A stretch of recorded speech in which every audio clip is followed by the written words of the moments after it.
ஓம் சாந்தி. நான் ஆத்மா. எழுப்புகின்ற ஒவ்வொரு எண்ணமும் ஒரு அதிர்வலையை கொண்டிருக்கின்றது. ஒவ்வொரு எண்ணமும் கூட ஒரு கர்மமே. எண்ணங்கள், உணர்வுகள், வார்த்தைகள் மற்றும் செயல்கள் அனைத்துமே கர்மா என்பதை நான் புரிந்திருக்கின்றேன். ஒவ்வொரு எண்ணத்திற்கும் பின்னாடி இருக்கின்ற அதிர்வலைகளினுடைய ஆதாரத்தில் ஆத்மாவானது சக்தியை பெறவோ இழக்கவோ செய்கின்றது. எப்பொழுது எண்ணங்கள் உயர்வாக இருக்கின்றனவோ அப்பொழுது ஆத்ம சக்தியானது வலுப்பெறுகின்றது. எப்பொழுது எண்ணங்கள் எதிர்மறையாக ஆகின்றதோ அப்பொழுது ஆத்ம சக்தியை இழக்கின்றது.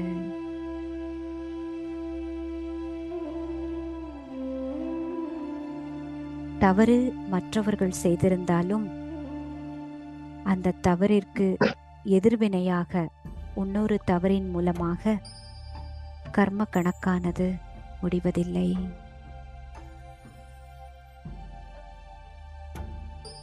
எப்பொழுது என்னிடமிருந்து சரியான அதிர்வலைகள், நேர்மறையான அதிர்வலைகள் செல்கின்றதோ அப்பொழுதே அந்த கர்ம கணக்கானது முடிவடைகின்றது.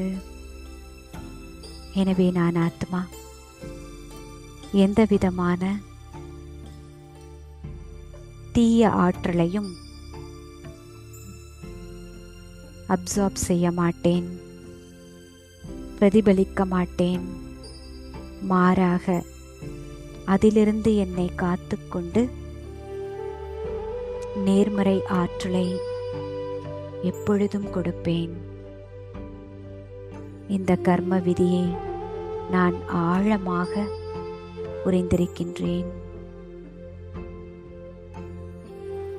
எந்த ஒரு கர்மத்தையும் ஆத்ம உணர்விலிருந்து செய்யும் பொழுது, அது சுபாவமாகும் பொழுது, எவரிடமும் எதையும் எதிர்பாராமல் இயல்பாகவே செய்யும் பொழுது நான் ஆத்மா மிகவும் மேலான கர்மத்தை செய்கின்றேன்.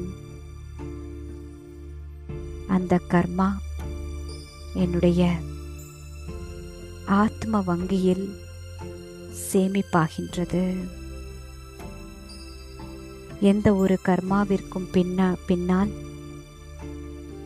என்னுடைய உள்நோக்கம் என்ன, அந்த உள்நோக்கத்தை பொறுத்தே அந்த கர்மாவானது விகர்மாவா சுகர்மாவா என்பது நிர்ணயிக்கப்படுகின்றது.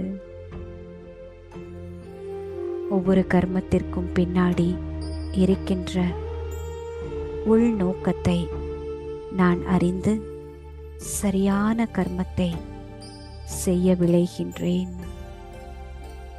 நான் ஆத்மா,